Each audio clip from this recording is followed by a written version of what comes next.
Hi, Flash Recaps here. Today, I am going to explain the new Turkish drama, You Are the One I Love, and it's about a young soldier named Arkan from an extremely wealthy family. At the same time, there's a shocking situation unfolding. Arkan decided to marry a village girl in order to protect her from her own brothers, who want to kill her to preserve their honor after she was kidnapped. And the series starts with Arkan in the army, running alongside his friend Kadir during training. Suddenly, Kadir hesitates and becomes afraid to jump. Arkan goes back to him, encouraging him to be brave, to steady his heart, and not to fear anything. However, it becomes clear that Kadir is actually terrified of heights. He has a real phobia. Arkan climbs up and takes Kadir's bag to help him, but as soon as he does, the commander notices what's happening. The commander storms over angrily, scolding them because what they did breaks the rules. As punishment, he orders Arkan to run alone. After finishing his punishment, Arkan is told to report to the commander's office. Despite being the son of a very rich family, Arkan proves himself hardworking and disciplined. He's not spoiled at all. After completing his punishment, he goes to the office where the commander gives him an unusual task. He must take a piano, try to remember any children's song, and come the next day to a charity event organized by the commander's wife to perform it. Arkan protests, saying he doesn't remember any of those songs, but the commander orders him to go anyway. Later, Arkan sits in the room trying to play and sing anything he can remember. Suddenly, his friends gather around him. They start singing along, even dancing together. But in the middle of their fun, something strange happens. An earthquake strikes. The lights go out, everything starts collapsing, and chaos spreads everywhere. Back at Arkan's house, the servants rush in panic to inform Assad, Arkan's father. The entire household gathers as the alarming news spreads. When Assad hears that there was an earthquake in the area where Arkan is stationed, Arkan's mother completely breaks down. She panics and becomes overwhelmed with fear for her son. Assad immediately asks his daughter to call Tahir, Arkan's brother, while he tries desperately to reach Arkan himself, but fails. Meanwhile, Tahir is sitting at a bar with a friend, who is also his business partner. The friend keeps talking about Arkan, saying that their father should hand over all the company's work to Tahir since Arkan is still young. He adds that the father favors Arkan more, which fuels Tahir's jealousy. It becomes obvious that Tahir deeply envies his younger brother because he is the favorite. Suddenly, Tahir feels uneasy, then receives a call from his sister. She tells him about the earthquake in the area where Arkan is. Shocked, he immediately heads home. At home, Arkan's mother is in complete panic. She blames Assad, shouting that it's all his fault for allowing Arkan to serve in the army so far away. When Tahir arrives, his father angrily asks where he has been. Tahir replies that he was working, but his mother continues blaming Assad. Tahir steps in, defending the situation, saying that Arkan himself chose to serve there. But the mother refuses to calm down. She tells Assad that if anything happens to her son, he will be responsible. Meanwhile, at the disaster site, everything is destroyed. Soldiers begin rescuing those trapped under the rubble. Suddenly, they find Arkan alive beneath the debris. He is pulled out along with Kadir, and they immediately begin treating their injuries. The commander decides to send troops to rescue the villagers affected by the earthquake. Arkan insists on joining the mission, asking for permission to help save people. But the commander refuses, saying he doesn't want to get into trouble with Arkan's father. Arkan insists firmly. He wants to complete his military service with full honor. The commander warns him that what he's asking for is dangerous and not something to take lightly. Arkan then reveals the real reason behind his determination. He came here specifically to continue the path of his friend Mohammed, who died as a martyr. It's clear that Arkan is deeply affected by his friend's death. At the same time, a maid is seen crying. And here comes the shocking truth. Her son Mohammed, the one who died, was Arkan's closest friend. They grew up together. Later, Arkan rides with the commander and the other soldiers toward the affected village. The commander orders him to go down and check if there are any injured people. As Arkan walks through the devastated area, he spots a small child sitting on the ground, his leg injured. Arkan rushes toward him to help, but the child calmly tells him, "I'm okay. When the earthquake happened, I managed to escape." Suddenly, the child's father arrives, thanking Arkan for helping his son. But then he reveals something alarming. Armed men have come to steal their crops in the middle of all this chaos. Arkan immediately asks if anyone is still living in the upper village. The man tells him that no one is left there, except for one girl and her sick mother. Without hesitation, Arkan decides to go up and check on them himself. Using his radio, he reports the presence of the armed thieves. As he moves through the area, Arkan suddenly spots a masked figure stealing supplies. He chases after them, but the person quickly runs into a house. When Arkan follows, he's shocked to discover the truth. The thief is actually the girl living there. Her name is Dickley. We learn that her mother is very ill, and Dickel is the only one taking care of her. Arkan approaches the house, shouting for whoever is inside to come out. When Dickel finally steps out, she tells him to lower his weapon. Arkan refuses, insisting that someone has been stealing the villagers' crops and that he must arrest them. Dickley looks him straight in the eyes and says, "I'm not a thief." But Arkan doesn't believe her. He accuses her directly, and she admits it. "Yes, it was me," she says. Then, with tears in her eyes, she explains that her mother is seriously sick. She needed medicine and food. That's why she did it. She begs him not to arrest her, but Arkan softens. He tells her he would never do that, and that if she had only asked, he would have helped her. He suggests taking her and her mother to the main village, where they can receive proper care. But Dickley refuses. She explains that she has 2 older brothers, and they are currently away working. If they come back and don't find her, there will be serious consequences. Arkan insists on helping her anyway, promising to find a way.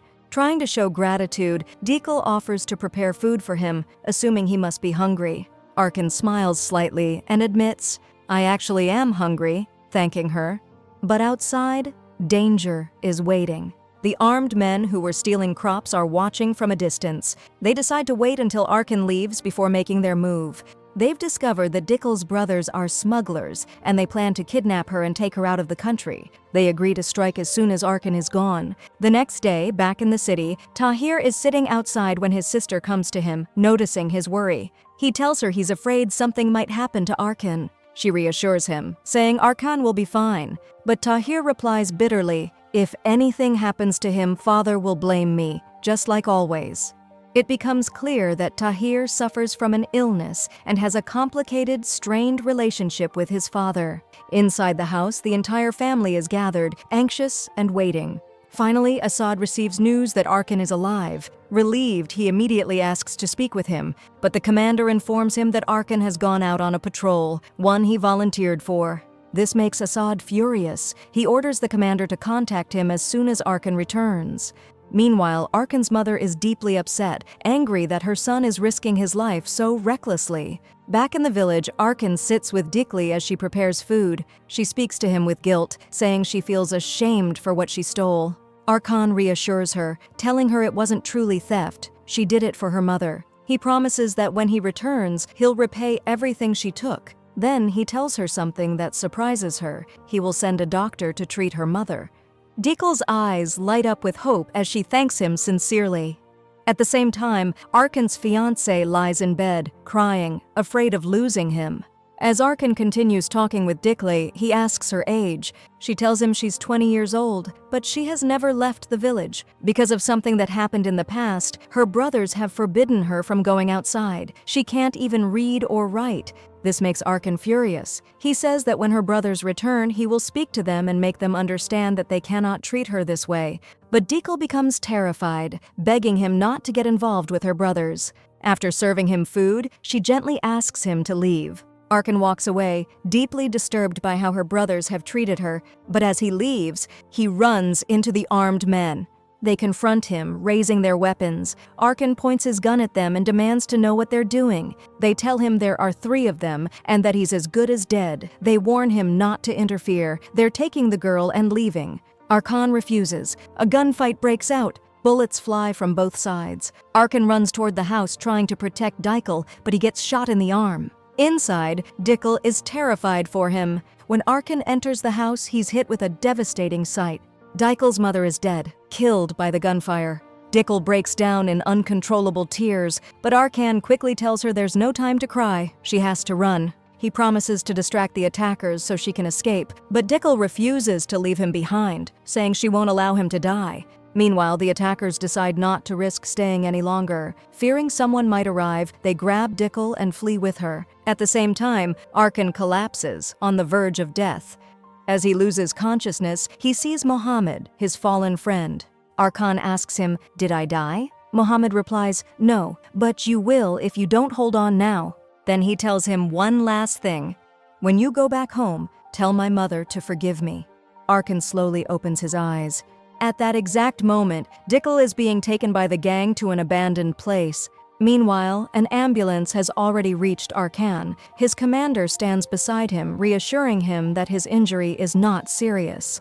But Arkan is deeply troubled. Despite being safe, he can't forgive himself. He failed to protect Dickel. He begs the commander to find her, insisting that she was the one who saved his life. The commander tells him they are already searching, but so far, there's no trace of her. Still, he reassures him, promising they will find her. The commander then suggests calling Arkan's father, who is extremely worried. Arkan quickly refuses. He doesn't want them to know he's injured. When he speaks to his parents, they are full of concern, but he reassures them that he's fine. His mother hears the ambulance sounds in the background and questions him, but Arkan calmly lies, saying they are just helping earthquake victims. She asks to speak with him more, but Arkan abruptly ends the call. Trying to ease the situation, his mother tells Burson that Arkan is just busy and happy she's there, but can't talk right now. Burson politely excuses herself with her family, planning to meet them later at the event.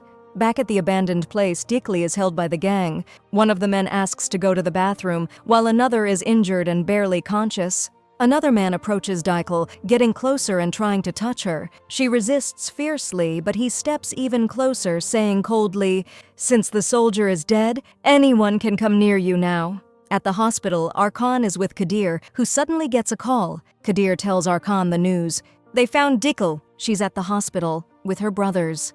Arkan feels immediate relief, finally able to breathe again. But then the phone rings again. It's Bursan. Arkan gets visibly annoyed, so Kadir answers instead, joking that she still thinks Arkan is someone she'll marry.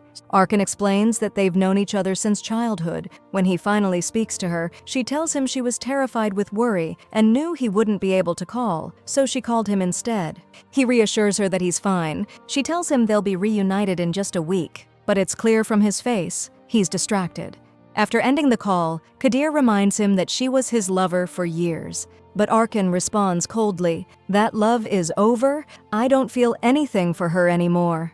Determined, Arkan asks Kadir to help him get up. He wants to check on Dickel. But when they reach her room, they are met by her brothers. The brothers aggressively throw them out. One of them demands, "How do you know my sister to come looking for her like this?"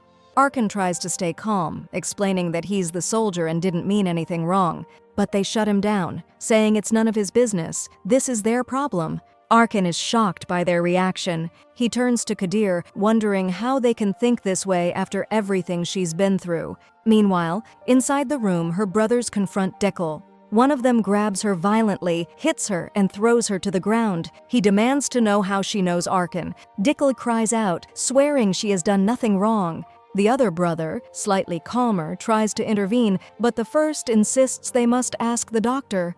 After all, she was taken to the mountains, so they know what must have happened. Then comes a chilling decision. They say they will do what they've done before. A flashback reveals a dark past. When Dickel was younger, her sister fell into a well, hinting at a tragic and possibly suspicious history. Later, Dickel leaves the hospital. As she lifts her eyes, she sees Arkan watching her. They return home. Inside, her brother Javan helps her wash, while the other brother prepares a weapon. They have decided to kill her.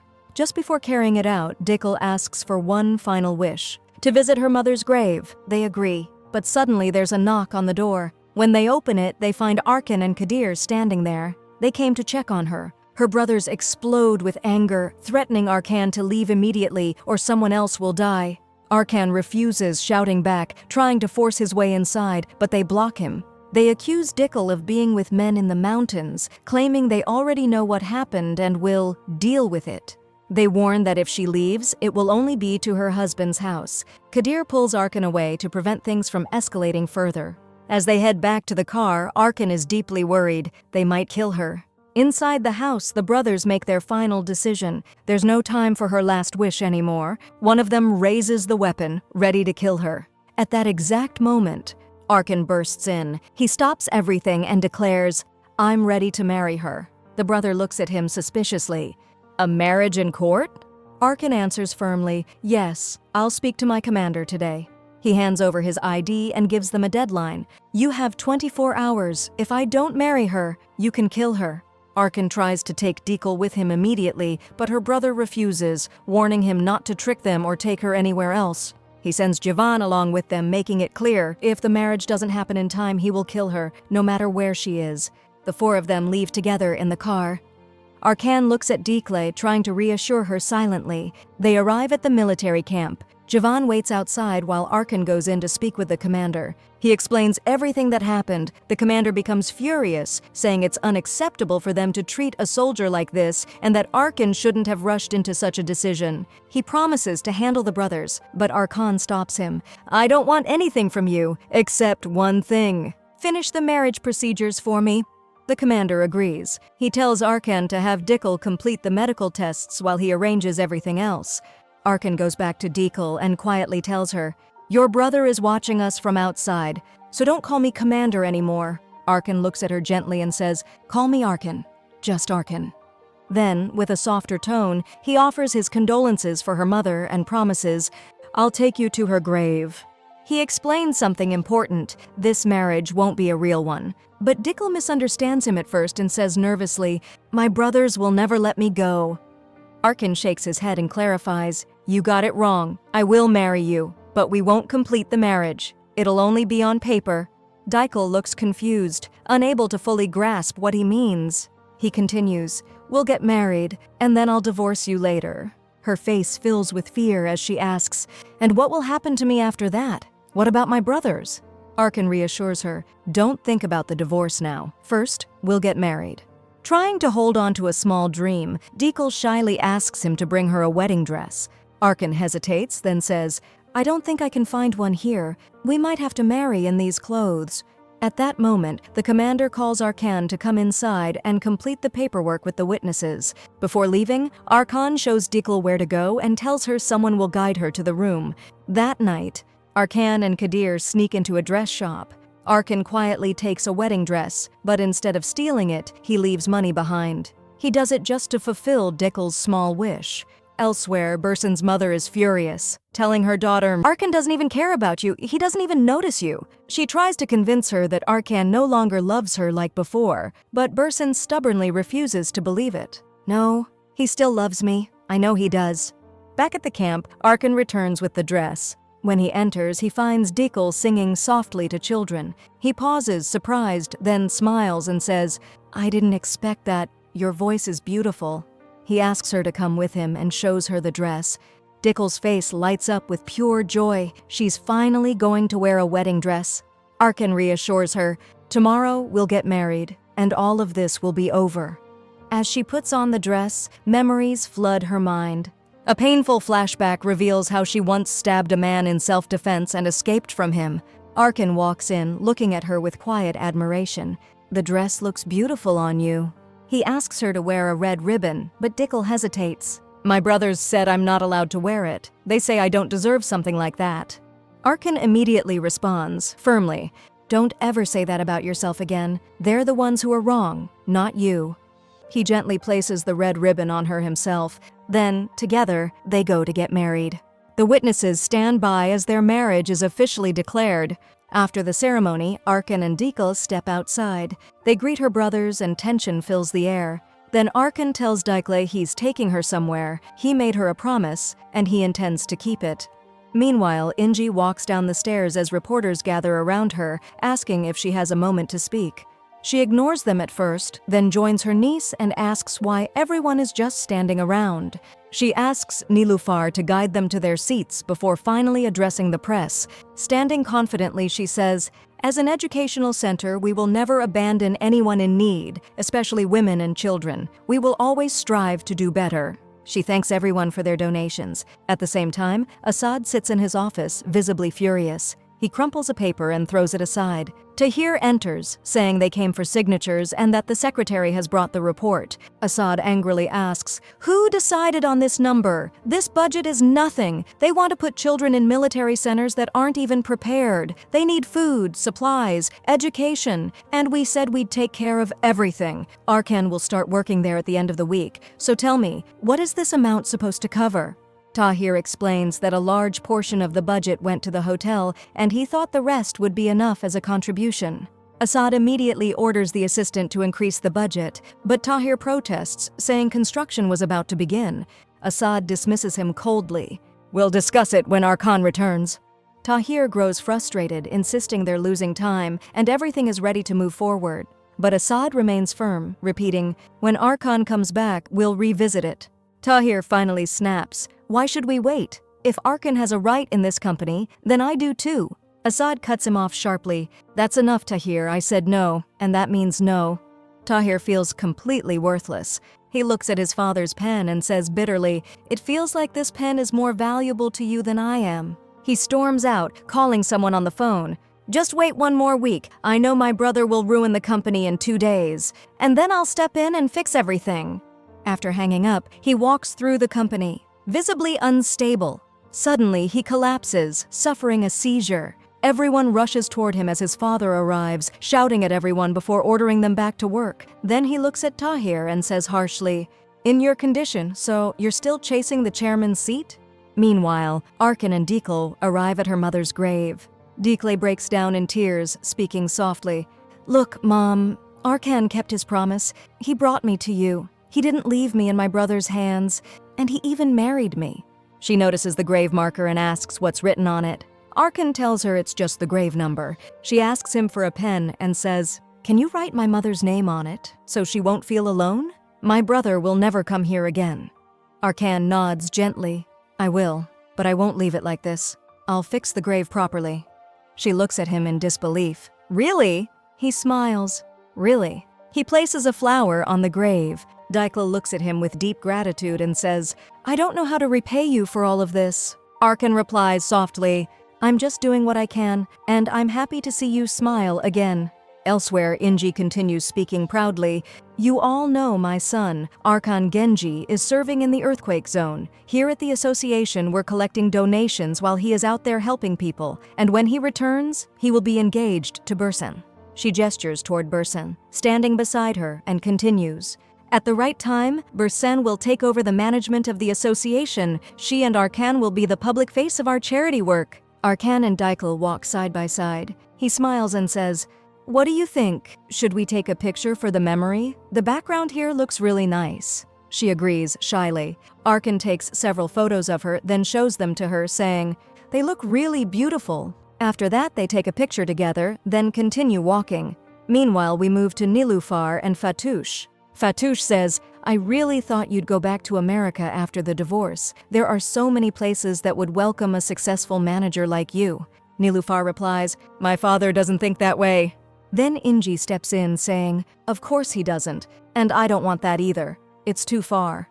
Back to Arkan. He is now surrounded by children. He smiles and tells them, "I'll be your teacher this week." He begins getting to know them warmly. Dikle calls out to him, saying she's going to the laundry room, but Arkan stops her and says, "No, Inji told you to stay here. Didn't you promise the commander you'd learn reading and writing?"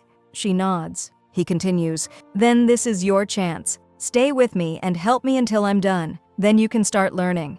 Dikle's face lights up with happiness. She sits among the children, overjoyed. She can hardly believe she's finally going to learn. We return to the charity event. Inji greets guests warmly, thanking them and their families for their donations. She leaves with Bursan as they walk together. Meanwhile, Saren and another man talk about the engagement. He says that Uncle Assad won't delay the matter any longer. Saren replies, "Just don't upset Bursan. The girl can't handle more." He responds, "Arkan doesn't even know what he wants anymore." Then he walks away, clearly tired of the event. Back to Arkan, he continues teaching the children. Then he goes to Dikle, gently holding her hand as he teaches her. She looks at him with admiration, her feelings toward him growing stronger. After finishing, Arkan tells the children, "I'll see you tomorrow at the same time." Then he turns to Dikle and says, "I'm going to the restaurant. Will you eat with me or stay with the children?" She replies, "Go to your room. I prepared something for you." Arkin goes to his room, noticing her wedding dress. Soon she brings in a tray of food and says, "This is wedding food. It's part of our traditions." He smiles and says, "You didn't have to go through all this trouble." He starts eating and says, "This is amazing. Really?" Then he tells her to sit. As they talk, he asks her, "Why did your brothers keep you locked away? What really happened?" But Daikel smiles softly and says, "Today is the happiest day of my life. Let's not talk about that today." He quickly apologizes, not wanting to upset her. He continues eating and jokingly says, "The one who marries you will be very lucky." She looks at him and says, "But you're the one who married me." He smiles slightly and replies, "Yes, but I mean in the future, when you marry a real husband." She looks confused and hurt. "What do you mean? Aren't we married?" Arkin explains again, "Yes, but I told you, I married you only to protect you from your brothers. After that, I'll divorce you."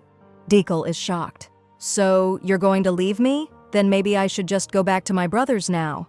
Her voice trembles as she continues, "I'm not a toy. Your words keep changing. What should I believe? What should I not believe?"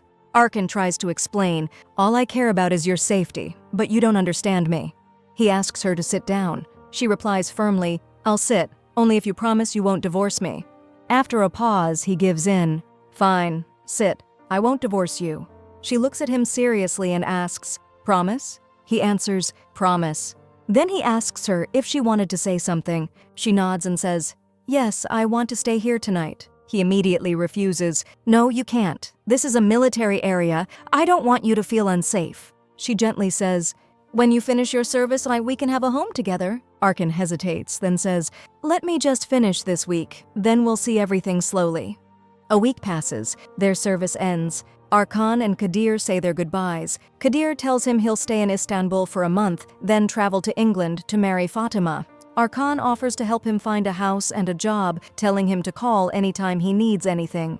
Then Arkan goes to Dikli. She tells him, "Everything is ready. The clothes, the marriage papers, everything is in this bag." Arkan looks at her and says, "You'll stay here with the commander. You'll work at his house. He promised me he won't hand you over to your brothers."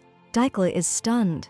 "You lied to me. You promised you wouldn't divorce me." He replies, "I won't divorce you, but I can't take you with me. I'm traveling to England."